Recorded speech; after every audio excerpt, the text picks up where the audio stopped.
Delicious Podcast. The Brutally Delicious Podcast. What's up, everybody? This is Dark Macek with Brutally Delicious, coming at you with a review of Super Monster Party's brand new album, Rage Quit. So, we've got a video game metal band here. And while there aren't a ton of those, they tend to punch way above their weight in terms of enjoyment and just how fucking fun they are. I've been a fan of Power Glove since 2010. I saw Lame Genie perform at Mad with Power earlier this year. You know, they're good. So I was thinking it was just going to be more video game themes. Not that there's anything wrong with that, but I was thinking we'd get like another F-Zero theme and another like Mario da-da-da-da-da-dum-bum. And much to my surprise, it's not that. These are original songs written in a video game world. This is a concept album about what appears to be a young boy finding himself in some kind of nightmare world, or dream world, I guess, where video games have come to life.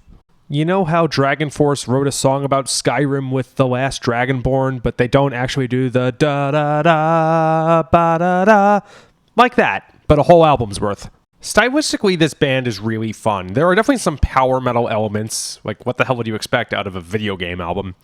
But the vocals are like 2000s early metalcore.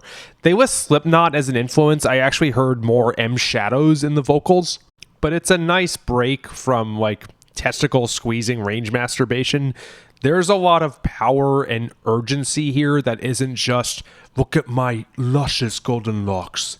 What is perhaps really cool about this album is that there are 25 tracks, but only about half as many songs. There are a lot of awesome narrative interludes. I don't think I've enjoyed interludes of that kind this much since Nightfall in Middle-earth. The narration is wonderfully epic. I don't know who did that voice, but they deserve whatever stupid metal version there is of a Grammy. Cool, so let's talk about some tracks. TriForce. Of course, I'm going to go for the Zelda one. This song has some gravity to it. It's funny because the previous track title, you know, the epic intro I was talking about, is called Boomerangs and Magic Swords.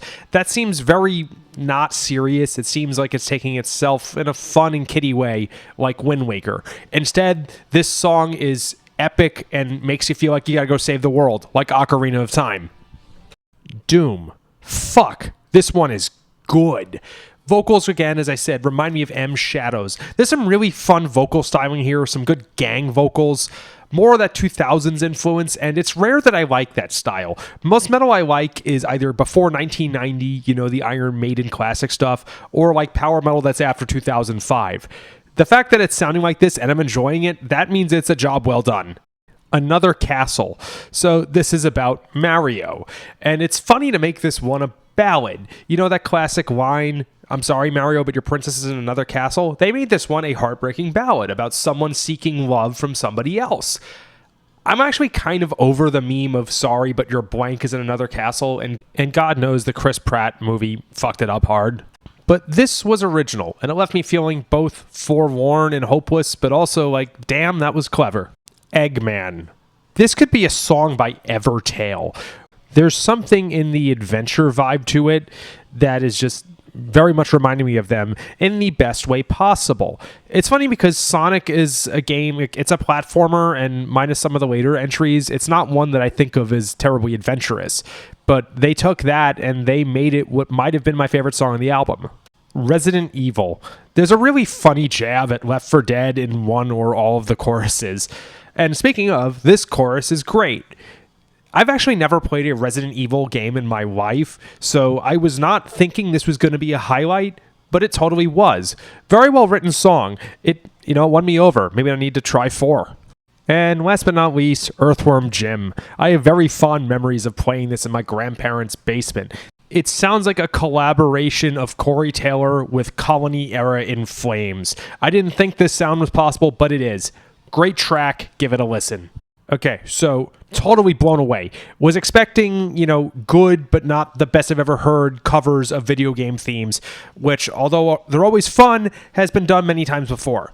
Instead, we've got some great bitchin' metal songs that just happen to be about video games. The cool thing is, I think there's plenty of appeal to metal fans that actually are not gamers and never have been. The songs are great. The sound is unique. This band has something really cool going for it. They just write about stuff that a bunch of nerds love. Maybe a good analog is the band Battleborn. They had one of my favorite releases of last year. It's great epic power metal that just happens to have lyrics concerning the Elder Scrolls Skyrim series. I would encourage everyone to give this a listen, but especially those of you that play video games, which, let's be real, is most power metal fans. Thanks for this, dudes. I hope you're the video game metal band for Mad with Power 2026. Rock on.